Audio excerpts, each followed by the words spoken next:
Bienvenue dans cette vidéo top et flop du mois. Je vais vous parler de tous les produits que j'ai testés ce mois-ci et tout simplement vous dire s'ils sont plutôt rentrés dans la catégorie favoris ou déception. Alors, ce n'est que mon avis, bien sûr. Le but surtout, c'est de vous décrire un petit peu ce que je pense des produits pour savoir s'ils pourraient vous correspondre à vous ou pas du tout. C'est parti, je commence par un soin de la marque Lul Paris. La marque Lul Paris, comme son nom l'indique, c'est une marque française de skincare, de soins. Et j'ai pu découvrir ce produit qui est le Pureté Essentielle Crème Exfoliante. C'est un gommage lissant. Un tube qui paraît classique comme ça, mais alors le bouchon, c'est là qu'on sent la qualité. Le bouchon, c'est un bouchon en métal bien lourd, bien cossu.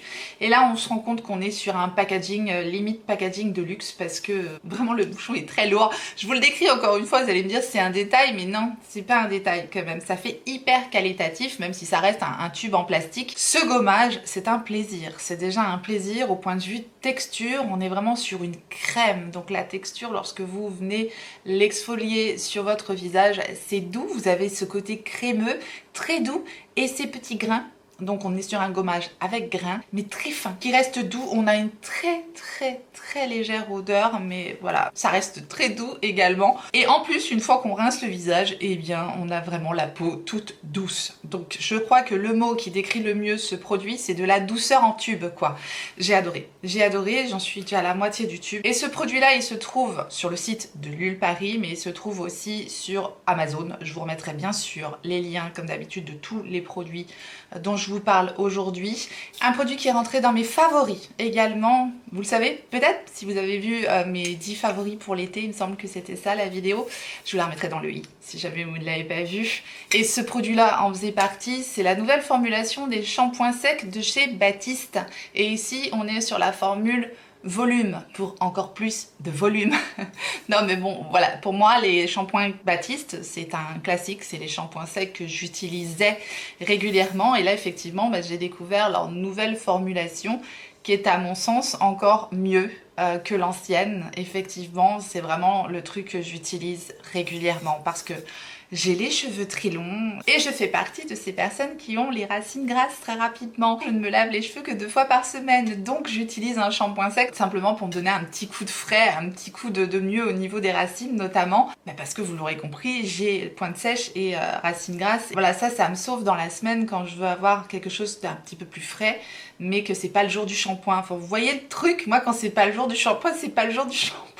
Alors pourquoi il est mieux que l'ancien? Oui, parce que c'est comme ça qui nous intéresse. Bien, je trouve que la formulation va encore mieux faire cheveux propres. Alors ça va peut-être avoir tendance à un peu dessécher, mais c'est ce que je recherche en fait, moi sur mes racines en tout cas, mais que ça enlève tout ce côté gras, et en plus vraiment celui-là il donne du volume quoi, ça donne de la texture aux cheveux, enfin c'est vraiment assez bluffant comme produit. Un autre produit dont je voulais vous reparler, ce sont les gouttes auto-bronzantes de chez Sephora Collection, formulées à 99% d'origine naturelle, non parfumée, gouttes auto-bronzantes formulées à base d'acide hyaluronique, donc assez hydratante. Effectivement, on n'a pas de déshydratation de la peau en utilisant ces gouttes, et franchement, elles sont ultra bien réussies. Il n'y a rien à dire, c'est exactement ce que je recherchais lorsque j'ai voulu des gouttes auto-bronzantes. Voilà, je vous avais dit que j'hésitais entre plusieurs marques, j'ai dit allez, testons celle de Sephora Collection, elles ont l'air pas mal, bien formulées, etc. Conditionnement en pipette, tout simplement, oui, ce sont des gouttes. Quelques gouttes dans ma crème hydratante, que ce soit pour le visage ou sur le corps, et franchement ça donne un résultat naturel. On n'est pas sur des gouttes orange, très légère odeur, mais ça se sent à peine comparé à d'autres auto-bronzants où on ne sent que ça. Si vous connaissez les auto-bronzants avec cette odeur très particulière là, assez amère, enfin bref, moi je l'aime pas et je suis pas dérangée avec l'odeur de ces gouttes là, et je vous dis le résultat est très joli, très naturel. Moi je mélange quelques gouttes de ce produit dans ma crème et du coup ça permet de bien diffuser l'auto-bronzant partout. Quelques gouttes aussi dans ma crème hydratante pour le visage et ça me donne un hâle, voilà, tout à fait naturel, et je ne suis pas orange et j'adore donc ce produit là, donc il est clairement rentré dans mes favoris. Oui, pour information, j'ai utilisé un maximum des produits dont je vous parle aujourd'hui sur mon look du jour pour que vous puissiez aussi voir le résultat. Mais je vous ai mis tous ces produits-là en action, enfin quasiment pas les gouttes auto-bronzantes ni le gommage par exemple, mais la plupart du make-up là dont je vais vous parler, je vous l'ai mis en action dans des vidéos que vous retrouverez directement dans le i. Je vous remettrai ça à disposition comme d'habitude. Je continue donc avec la base et j'ai découvert ce mois-ci le Prime Lab Avance Derm Primer de L'Oréal. C'est aussi un produit que j'ai eu sur Amazon, celui-ci.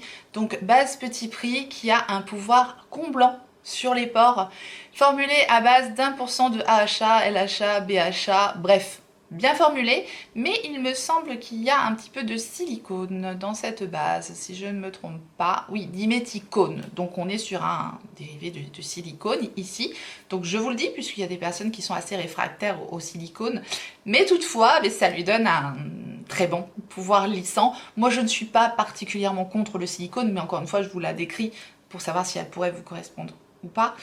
Perso, voilà, je nettoie bien ensuite ma peau et j'ai pas de problème avec les silicones, voilà. Mais c'est propre à chacun, encore une fois. En tout état de cause, si vous n'avez rien contre le silicone et que vous recherchez une bonne base lissante et à petit prix, cette base-là fait très bien l'affaire. En plus, elle est assez hydratante pour ma peau qui recherche pas mal d'hydratation. Donc voilà, je l'aime bien parce que tout simplement, elle lisse bien le teint. Alors pas tout de suite après l'application, c'est pas ultra bluffant après l'application, mais j'ai bien remarqué que tous mes produits fonctionnaient bien. Je vois pas de petits points, vous savez, là au niveau du nez, ici au niveau des joues. Je ne vois pas ça lorsque j'applique mes produits, donc je sais que la base fonctionne très bien sur moi. Donc oui, clairement, elle est rentrée dans mes favorites. Je continue également avec un autre produit, ça c'est une nouveauté d'Huda Beauty, le faux filter correcteur. Je l'ai pris en teinte Pink Pomelo. Voilà la teinte numéro 1. Je la trouve parfaite pour ma carnation. Si vous avez une carnation claire et que vous recherchez correction et éclat, ça sera la teinte parfaite pour vous parce qu'on a des sous-tons pêche et rosé. Donc ça vient vraiment corriger et donner de l'éclat au contour des yeux. Je l'ai bien sûr utilisé aujourd'hui et j'ai fait tout mon teint avec l'anti-cerne de la même marque et de la même gamme, le faux filter d'Huda Beauty que j'adore. Voilà, j'ai pas mis de fond de teint aujourd'hui, j'ai vraiment utilisé que ces produits-là et je les adore. C'est un super beau combo. Pour vous comparer la teinte, je vous montre le Magic Vanish de Charlotte Tilbury que j'ai en teinte numéro 2. Ici, on est sur une formule crème, tandis que sur le faux filter, on est sur une formule liquide. On est sur le même genre de teinte de correcteur qui me convient très bien. Maintenant, si vous avez une carnation plus foncée que la mienne, bien sûr, optez peut-être sur la teinte numéro 2, mais je trouve la teinte numéro 1 très réussie, je vous dis, pour ce côté rosé, pêche, très joli. La teinte est validée et la formule, c'est la même formule que l'anti-cerne. Si vous avez aimé l'anti-cerne, vous aimerez le correcteur. C'est vraiment une formule très fine, vous voyez, le produit et d'une finesse, ça fusionne complètement dans la peau et ça c'est important, notamment pour un correcteur. C'est vrai que j'adore mon correcteur Magic Vanish de Charlotte Tilbury, mais je crois que le faux filter de Huda Beauty l'a détrôné parce que vraiment cette formule est très fine et totalement imperceptible sur le contour des yeux, donc ça c'est un énorme favori. C'est très réussi comme produit. Je vais vous parler d'un blush maintenant, bien sûr, c'est le blush que je porte aujourd'hui. Et c'est un blush crème, c'est le blush de Pat McGrath. Donc ce petit stick que j'ai en teinte Paradise Pony. Voilà la teinte merveilleuse. Pour l'été, c'est impeccable comme genre de produit. Vraiment, ça donne un côté bonne mine, lumineux. Vraiment, ça a un très bel effet sur le teint. C'est magnifique. J'adore absolument ce produit. Ça fusionne. C'est un très beau stick. Vraiment, il est ultra bien réussi. Très fondant. On m'a parlé un petit peu de la tenue du produit. Alors, sur moi, j'avoue que il tient bien. C'est pas une tenue extrême parce qu'on me l'a comparé au blush de Rare Beauty. Évidemment, on est sur du haut level là quand on parle des blushs liquides de Rare Beauty. Je pense que c'est les blushs sur moi qui tiennent le mieux. Et en plus les formules liquides ont tendance à mieux tenir que des formules crème comme les sticks, comme ça. Si vraiment vous recherchez une tenue extrême, tournez-vous plutôt effectivement vers les produits liquides. Les sticks comme ça, leur avantage c'est vraiment que ça va avoir ce côté crémeux, bonne mine, lumineux, joue gourmande. Voilà, si ça vous parle, dites-moi. Alors un petit conseil, lorsque vous mettez un stick comme ça, moi pour parfaire la tenue du stick, c'est vrai que je vais ajouter un petit coup de poudre lumineuse pour fixer le stick sur mon teint. Ça tient bien, lorsqu'on met que le stick, mais c'est vrai que la formule un peu crémeuse comme ça va peut-être un peu plus bouger qu'une formule liquide. Encore une fois, ça dépend des types de peau, clairement. Mais si vous voyez que votre stick bouge un peu, mettez un petit coup de poudre lumineuse, quitte à même rajouter un peu de stick par-dessus, et remettre de la poudre. Voilà, c'est un produit que vous pouvez mettre par-dessus la poudre. Il n'y a aucun problème de remettre ce produit-là par-dessus la poudre. Ça fonctionne très bien en tapotant comme ça votre produit, pour ne pas déplacer tout simplement votre maquillage et pour pas faire des effets de matière avec la poudre que vous aurez mis en dessous. Bref, un coup de stick, un coup de poudre et encore un petit peu de stick pour redonner de la force à votre blush. Ça va parfaire sa tenue. Voilà, si je peux vous donner un petit conseil au passage, en tout cas, il est clairement rentré dans mon favori et la couleur est magnifique. Je vais vous parler de bronzer maintenant en parlant de produits magnifiques. J'ai découvert l'édition limitée du bronzer de Christian Dior. Alors c'est un bronzer qui existait déjà dans d'autres packaging, mais effectivement moi j'ai craqué pour le packaging édition limitée de cet été que j'aime beaucoup. Ça fait très Marina, ça fait très classe, enfin c'est très Dior quoi, n'est-ce pas? Et ça me fait toujours marrer parce que j'ai vu le prix du sac que je trouvais super beau. Je suis en train de vérifier les prix des sacs en toile de Dior, là, les tote bags assez larges en tissu comme ça. Le prix du sac est de 2800 €. Donc comme j'avais pas les moyens de m'acheter le sac, je me suis dit, prends-toi le bronzer, fais-toi une folie. Le bronzer est super bien réussi. Ça reste un bronzer poudre, assez classique. Je l'ai mis aujourd'hui, je l'ai cumulé avec un autre produit. Il n'y a pas que le bronzer Dior aujourd'hui. Mais voilà, c'est une poudre très fine, c'est une poudre très réussie. Ça reste un bronzer poudre assez classique. Voilà, moi j'ai vraiment craqué parce que j'adore le packaging. C'est un produit luxe, ça a un certain coût. J'aime beaucoup la teinte aussi, c'est vraiment une teinte soleil. On est vraiment sur un bronzer ici. Pas sur un contouring, on a une teinte qui est relativement chaude tout de même et j'ai opté ici sur la teinte numéro 03 et justement pour moi c'est le bronzer parfait pour l'été parce qu'il est chaud mais il n'est pas orange non plus, ça fait vraiment le coup de soleil dont j'avais besoin, dont j'avais envie en tout cas pour cet été et la poudre est très fine donc c'est un produit ultra réussi que j'adore donc ça c'est rentré dans mes favoris et un jour qui sait j'aurai peut-être le sac, on ne sait jamais. Déjà, quand j'achète un sac à plus de 200 €, j'ai l'impression de faire une folie, mais là, 2800, Bon, j'ai donc cumulé sur mon teint aujourd'hui un très joli produit que je ne connaissais pas, qui n'est pas une nouveauté, de Giorgio Armani. Et c'est ce produit-là. C'est une poudre lumineuse, mais je l'ai en teinte numéro 7. Il y avait pas mal de personnes sur Instagram qui m'avaient dit la poudre est en rupture partout. Moi, je l'ai retrouvée sur Look Fantastique. Je ne sais pas si elle sera encore disponible. Cette teinte numéro 7 est tellement belle. Je la porte seule en blush bronzer. Ça fait vraiment une bonne mine lumineuse. C'est la teinte parfaite pour faire un bronzer blush lumineux, sublime. C'est vraiment la texture silky, la texture soyeuse de Giorgio Armani. D'ailleurs, il s'appelle le Luminous Silk Glow Fusion Powder, donc poudre fusion éclat. Ça fusionne complètement dans le teint, ça donne de l'éclat, ça donne une bonne mine. Et cette teinte numéro 7, très jolie. Donc ça, oui, c'est rentré dans mes favoris. Je continue avec des crayons pour les yeux. J'ai découvert ce mois-ci les crayons stylo waterproof de Lancôme. Donc j'ai deux teintes ici. Ce sont des crayons rétractables avec un petit embout mousse de l'autre côté pour estomper. Très pigmentés, crémeux mais pas trop. Donc qui ont une excellente tenue. La couleur verte un peu métallique, c'est la numéro 6, Vision Ivy. Et la noire mat, c'est la 02 noir intense. Donc de très beaux crayons, bien pigmentés, excellente tenue, qui s'estompent bien, voilà, qui sont rétractables, qui ont tout bon. Il n'y a rien à dire, ils sont excellents, ils sont dans mes favoris. Mais, il y a un mais, on est quand même sur des crayons Lancôme, encore une fois, chacun son budget, voilà. Si vous avez le budget pour vous offrir des crayons Lancôme avec plaisir, eh bien ce sont de très jolis produits. Mais il y a aussi une alternative excellente que j'ai découverte. Ce sont les crayons 12 heures de Sephora Collection. Je connaissais déjà les crayons Sephora Collection, mais je crois que ça, ce sont les nouvelles formulations, puisqu'ils reformulent souvent leurs produits. Et là, ce sont les 12 heures rétractables eyeliner, donc de Sephora Collection, version waterproof. Un crayon rétractable, tout comme les Lancôme, avec un petit embout mousse pour estomper. Bon, on est sur un packaging moins cossu, moins qualitatif tout de même que les Lancôme, mais on n'est absolument pas sur le même prix, je pense que c'est moitié prix. Et ici, j'ai pris une teinte prune métallique, très belle.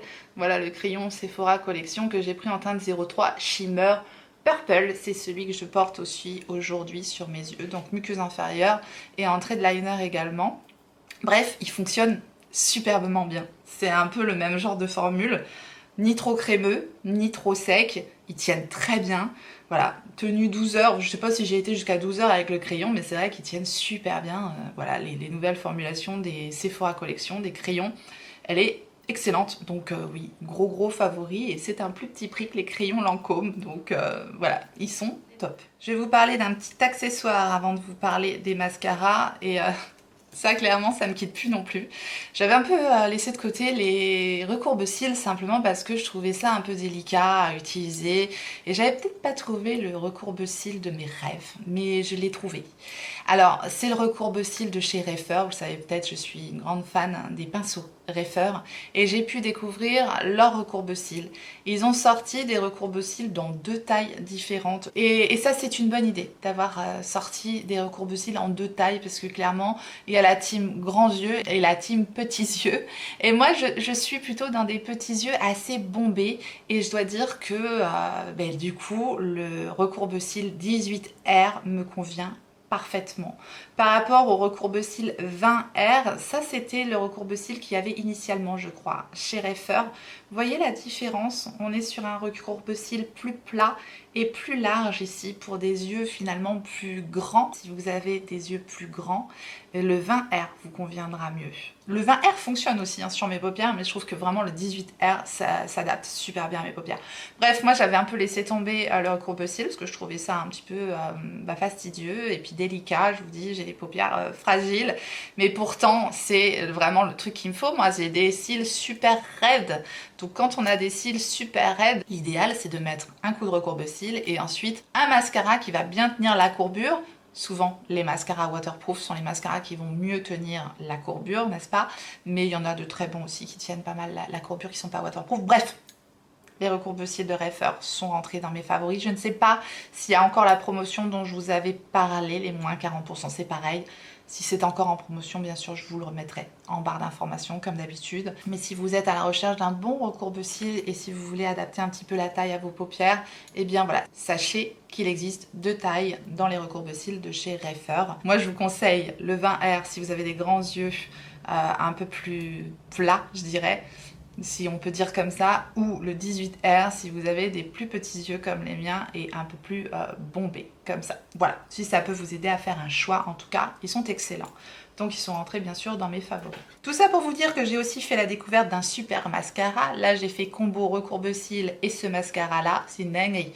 Oui, je ne connaissais pas encore, c'est le volume effet fossile de Yves Saint Laurent, un mascara qui existe depuis longtemps déjà et il y a pas mal de fans parmi vous de ce mascara là et je le comprends, hein. Vraiment c'est un super mascara, une formule excellente.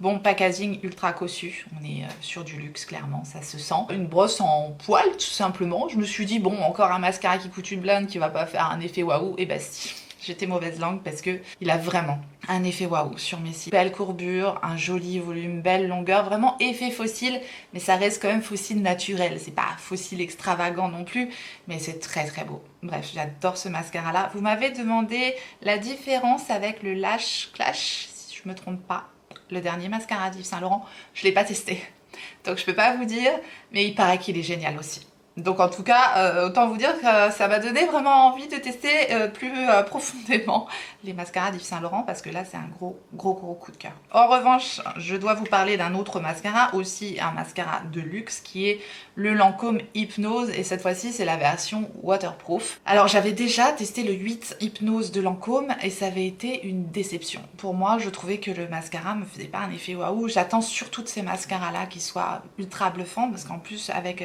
voilà, le prix du produit, je veux vraiment, voilà, je veux toujours avoir un beau résultat. Moi, il me faut longueur, volume, courbure, la totale, parce que j'ai vraiment de petits cils fins et raides. J'ai vraiment un résultat trop naturel, tout simplement. Après, tout dépend ce que vous recherchez encore une fois. Voilà la brosse du mascara donc de Lancôme. La tenue est bonne, on est sur un mascara waterproof, mais je vous dis déçue, vraiment déçue par le rendu sur mes cils. Ça fait un rendu trop naturel pour moi. Voilà, encore une fois, perso, je recherche quelque chose de plus waouh. Maintenant, si vous aimez les rendus très naturels, très fins, vous pourrez aimer le mascara Lancôme Hypnose, notamment la version waterproof. Pour moi, vous l'aurez compris, je le mets quand même dans mes flops, ce produit-là. On va continuer avec des palettes, dont bien sûr la palette avec laquelle je me suis maquillée aujourd'hui. Vous l'aurez peut-être deviné, je vous ai fait toute une vidéo sur cette palette-là. Je vous ai proposé une palette 3 looks. Bien sûr, on va parler de la Cosmos palette d'Anastasia Beverly Hills. C'est évidemment un gros coup de cœur, cette palette-là est merveilleuse, je l'adore. Vraiment, je crois qu'on est très nombreux à aimer cette palette-là. Et pour cause, elle est magnifique, surtout pour l'été. Là, je la trouve superbe. Elle est très facile à utiliser. J'ai fait un maquillage simple aujourd'hui. Hein. J'ai juste mis le fard Supernova et j'ai mélangé un petit peu de ce fard-là. Voilà, un petit peu de ces 3 fards-là, vite fait, en coin externe. Enfin voilà, pour faire vraiment quelque chose de très simple. Et j'ai un résultat qui me plaît. J'ai toujours un résultat qui me plaît parce que les fards sont fabuleux, tout simplement. Voilà, je ne vous refais pas toute la revue sur cette palette Cosmos. Je vous laisse aller voir la vidéo si jamais vous ne l'avez pas vue. C'est un bonheur en barre cette palette, vraiment je l'adore. C'est tout ce que j'aime. De jolis mats qui se travaillent bien. Très soyeux, très doux, très facile à appliquer. Bien pigmenté tout de même, mais pas trop. Enfin juste ce qu'il faut. Une belle intensité, une belle harmonie dans les mats. Et encore une fois, des super fards crémeux, lumineux, dont des super beaux pailletés avec des reflets un peu multidimensionnels. Bel univers, belle harmonie. Belle texture, bonne formulation, bref. Encore une fois, Anastasia Beverly Hills nous a sorti une superbe palette. Et franchement, c'est pas du tout redondant avec la Nouveau ou avec la Rose Métal. Enfin voilà, on est encore sur quelque chose de tout à fait différent. Et franchement, Anastasia Beverly Hills, bravo. Je l'adore cette palette, elle est fantastique.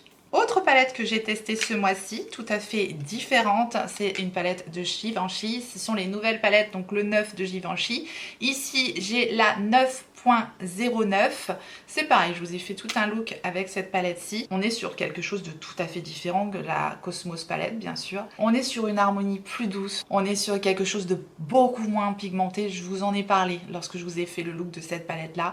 Je l'ai bien utilisé, moi, perso, parce que parfois, j'ai juste envie de quelque chose de très doux, de très fin sur les paupières. Voilà, c'est tout à fait mon goût. Cette palette-là est dans mes favorites parce qu'elle me convient, encore une fois.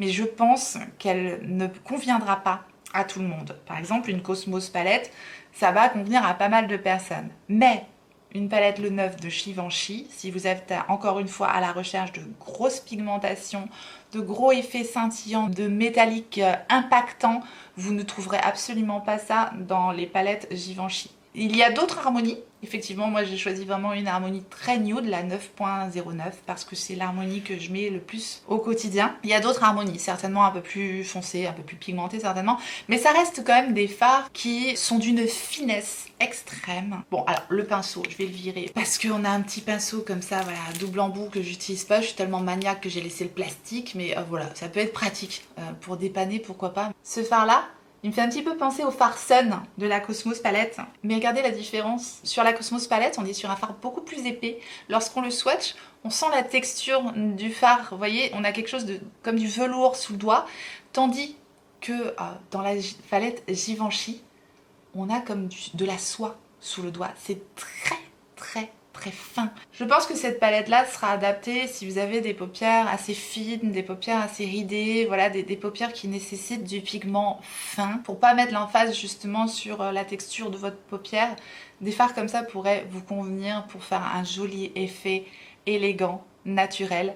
Mais encore une fois, voilà, si vous recherchez du pigment, si vous recherchez de l'effet waouh, c'est absolument pas la palette qu'il vous faudra. Pour moi, c'est tout de même une favorite dans son genre. Vous voyez ce que je veux dire ? Dans son genre, encore une fois. J'essaye de vous les décrire au maximum les produits, mais c'est pas toujours évident. J'espère en tout cas que vous aurez compris ce que je veux dire par rapport à cette palette là. Les formats se travaillent bien, c'est joli, c'est fin, ça s'estompe superbement bien, c'est pas trop pigmenté, c'est élégant, c'est superbe. Et elle a une belle harmonie, elle est bien équilibrée, on a un joli dégradé de mat, on a des jolis métalliques légèrement pailletés et le fard qui est au milieu, qui est un peu plus pailleté, que j'ai utilisé dans mon coin interne et au niveau de mon sourcil tout de même aujourd'hui.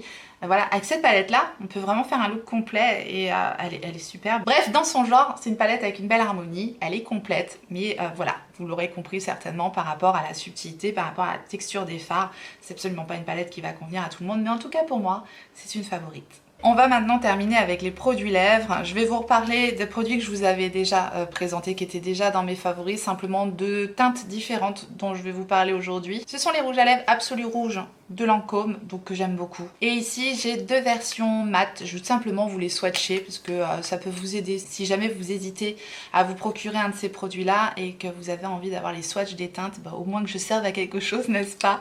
Les formulations sont très réussies, c'est très confortable. On est sur des packaging avec un petit clip comme ça, un packaging plastique, un tube en métal. Ce sont des formules mat, mais mat qui reste crémeux. Donc ici j'ai la teinte 274, c'est la teinte French Tea, un nude rosé magnifique, vraiment je l'aime énormément. Et le deuxième que j'ai ici, toujours en formule Drama Mat, c'est ultra pigmenté, c'est vraiment très beau comme formule de rouge à lèvres. Et ici j'ai la teinte 505 Attrape Cœur, c'est celui que je porte dans ma vidéo produit terminé. Et enfin je vais vous parler du produit que je porte sur mes lèvres, que j'ai combiné avec mon Lip Maximizer de Dior en teinte 002. J'ai rajouté un petit effet holographique sur le produit. Bref, le produit que je porte sur mes lèvres, avec en plus mon produit de Dior, ce sont les nouveaux rouges à lèvres de Charlotte Tilbury. Ce sont ces Airbrush Flawless Lip Blur, et donc la teinte que je porte aujourd'hui, c'est la teinte Pillow Talk. Et j'ai deux teintes, j'ai la teinte Pillow Talk et j'ai la teinte Nude Blur. J'adore vraiment ces produits, je les ai énormément portés depuis que j'en ai fait l'acquisition. Ce sont vraiment des produits ultra réussis. Voilà la teinte Pillow Talk et la teinte Nude Blur ici. On peut donc avoir ce type de pigmentation sur les lèvres. C'est pas ultra pigmenté si on veut les comparer avec les produits un petit peu mousseux comme ça de Fenty Beauty. Sur le produit Fenty Beauty, on est sur quelque chose de plus pigmenté, de plus fort en pigment, de plus épais tout de même. Même s'ils sont fins, ceux de Fenty Beauty, ils sont quand même plus épais que ceux de Charlotte Tilbury. Ceux de Charlotte Tilbury, ils sont vraiment extrêmement fins. Et leur formule, ils se sentent pas du tout sur la bouche. C'est très confortable. On peut avoir cet effet un petit peu opaque. Et bien sûr, leur force, c'est qu'on peut vraiment avoir quelque chose de fondu, d'assez naturel, quelque chose de vraiment très joli, très élégant. Et encore une fois, je vous dis, cette texture tellement fine, tellement agréable. Moi, c'est un gros coup de cœur, ces produits-là. Bah, pour leur finesse, pour leur effet sur la bouche, vraiment, ça fait une très jolie bouche. On peut les mettre voilà, de plusieurs manières. On m'a parlé également de la tenue de ces produits. Alors, comme je vous l'avais dit, quand je vous ai fait la revue de ces produits-là, la tenue n'est pas extrême. On n'est absolument pas sur un produit sans transfert ou un produit qui a un effet mat. On est vraiment sur un effet un peu mousseux, fin, un peu flouté sur les lèvres. Et effectivement, après manger, il faut remettre du produit. Et voilà, la tenue n'est pas extrême sur ces produits-là. Il faut le savoir. Et bon, à partir du moment où on le sait, voilà, je trouve, pour ma part en tout cas, c'est pas gênant parce que j'ai pas de difficulté voilà, à remettre du produit. Si besoin. Bon, je pense que vous l'aurez compris, pour moi, c'est des gros favoris. Que ce soit la teinte Pillow Talk que je mets quand je fais un maquillage rosé ou la teinte Nude Blur que je mets lorsque je fais un maquillage marronné tout simplement. C'est une jolie teinte camel qui est assez singulière et que j'adore. Bref, ce sont des favoris, encore une fois. Voilà, je vous ai parlé de tous mes produits top et flop, mes favoris, mes déceptions du mois. Je vous ai tout présenté. N'hésitez pas encore une fois à partager avec moi en commentaire, ce sera un plaisir comme d'habitude. En tout cas, j'espère que vous avez passé un bon moment. Et si tel est le cas, faites-le moi savoir en me laissant un petit like sous la vidéo et en vous abonnant si jamais vous n'êtes pas abonné. Bienvenue à vous, activez votre clochette pour savoir quand est-ce que je ressortirai une vidéo. Et en attendant la prochaine, n'oubliez pas, on n'a qu'une vie et moi je vous fais des gros bisous.